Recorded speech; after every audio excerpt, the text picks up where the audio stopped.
I'm going to go back to something you said about in the film, the integration of the quantum and the neurology and that sort of the biology part. Because we purposely in the film kind of left that vague so that people could put it together for themselves, and they're very interested in the science behind that. How do you see them fitting together? Well, you did a very nice job in fitting them together in one way in the film. And that is, both really see, both of these disciplines, modern quantum physics and molecular biology, neuroimmunology, they both say that we do create our own realities and that we have a lot of responsibility over the world in which we live, at least the way we experience the world and the way the world behaves towards us. That's a very good connection, actually. That was brilliant. Ultimately, what we'd like to see is, what is the physics of consciousness? We can ask that question today. What is consciousness? Where does it come from?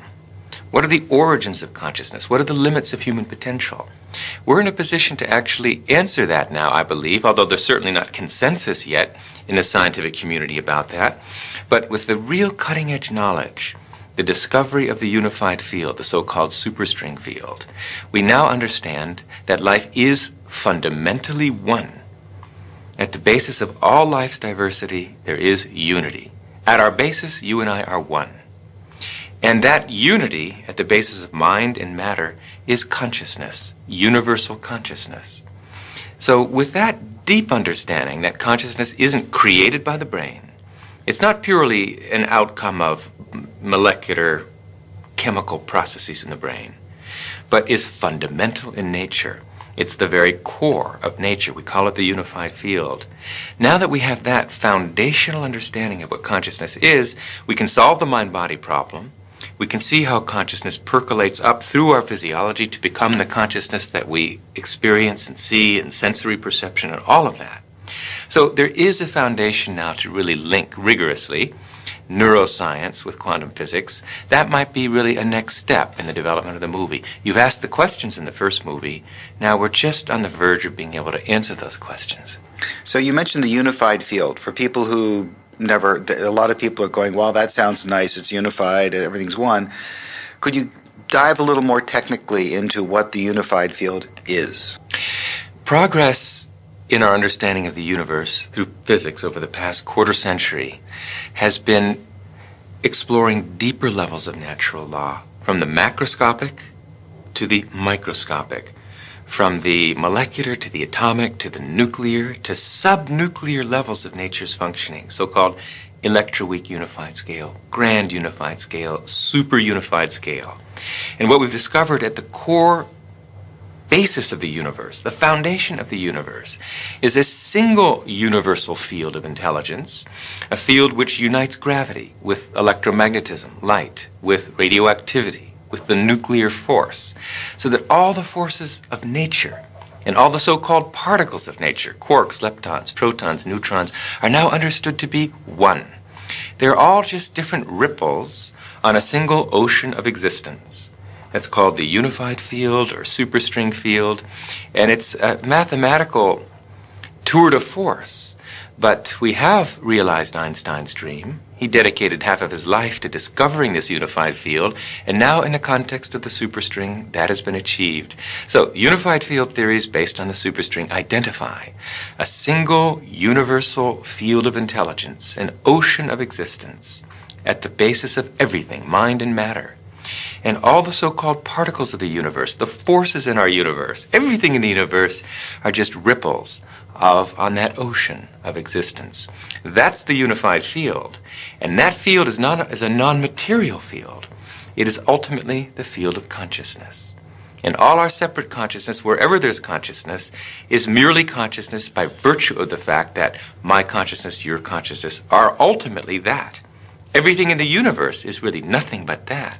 Planets, trees, people, animals, we're all just waves of vibration of this underlying unified superstring field. We are really united at our core.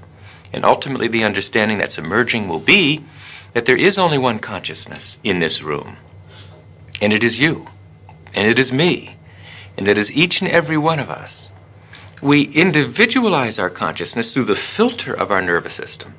But the consciousness itself, our very inner subjectivity, the self in the big sense, that is universal. And knowing that, knowing it through experience, is called enlightenment, and has been called enlightenment through the ages. It sounds like you're going down through the physical realms, leptons, smaller, and you're saying at the base, it's not solid, it's intelligence. Why do you use the word intelligence? That is a very brilliant question. What you're saying really reflects a bias that all of us share. Everyone who's grown up in the scientific world is used to the concept that we're living in a material universe, an inert universe, a universe of dead matter. And because of that, it's difficult instinctively to grasp that we're not really living in a dead universe, that the universe is overwhelmingly conscious at its basis. See, what we have seen and studied for 300 years of classical physics is what we call billiard ball mechanics, macroscopic physics, classical physics, the physics of billiard balls, cannonballs, and planets. But quantum mechanics, even at the molecular level, let alone atomic, nuclear, subnuclear, in the realm of quantum mechanics, the idea of particle is replaced by the idea of wave function. And what is a wave function? Technically, it's a vector in a linear space. But what's a vector in a linear space? What's it made of? What's the substance of nature? Well, a wave function, a vector in a linear space, is made of the same stuff thoughts are made of. We're really living in a thought universe, a conceptual universe. Quantum mechanics is just the play and display of potentiality. So the point I'm making is the deeper you go in the structure of natural law, the less material, the less inert, the less dead the universe is, the more alive, the more conscious the universe becomes. Then when you get to the foundation of the universe, the unified field or superstring field, it's simply a field of pure being, pure intelligence. Intelligence, because it's the fountainhead of all the laws of nature, all the fundamental forces, all the fundamental particles, all the laws governing life at every level of the universe have their unified source in the unified field. That makes the unified field the most concentrated field of intelligence in nature. Non-material, dynamic, self-aware intelligence.